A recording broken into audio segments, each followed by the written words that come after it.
السلام علیکم، میں یعقوب بلوچ، آپ دیکھ رہے ہو میرا یوٹیوب چینل یعقوب خان ٹیکنیکل سولر سسٹم۔ تو آج فرینڈ میں ایک نیو ویڈیو کے ساتھ آیا ہوں کہ وی ایف ڈی انویٹ میں OU1 کا فالٹ کیوں آتا ہے اور کس وجہ سے آتا ہے اور اسے ٹھیک کرنے کا کیا طریقہ کار ہے بتاتے ہیں اسی ویڈیو میں۔ تو ویڈیو سٹارٹ کرنے سے پہلے تمام دوستوں سے گزارش ہے کہ میرے یوٹیوب چینل کو سبسکرائب کر دیں تاکہ آنے والی ویڈیو کی نوٹیفیکیشن ملتی رہے۔ تو فرینڈ OU1 فالٹ کیوں ہوتا ہے اور کس وجہ سے آتا ہے اور اس کی آنے کی کیا وجوہات ہوتی ہے؟ اکثر یہ صبح کے وقت آتا ہے یا اوپر کوئی بادل بنے ہو تو اس کی وجہ سے بھی OU1 کا فالٹ آتا ہے۔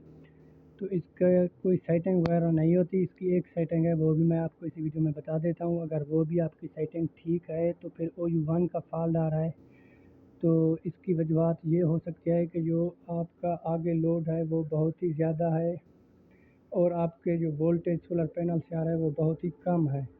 تو آپ کے VFD میں جو وولٹیج آ رہے ہیں وہ بہت ہی کم ہے اور آپ کا آگے لوڈ بہت زیادہ ہے، اس لیے OU1 کا فالٹ آتا ہے صبح صبح۔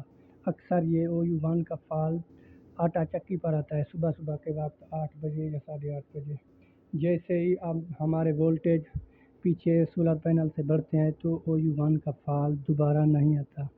ویڈیو اچھی لگے تو تمام دوستوں سے گزارش ہے کہ میری ویڈیو کو لائک کریں اور میرے چینل کو سبسکرائب کریں۔ ملتے ہیں ایسی اگلی نیکسٹ ویڈیو کے ساتھ۔ خدا حافظ۔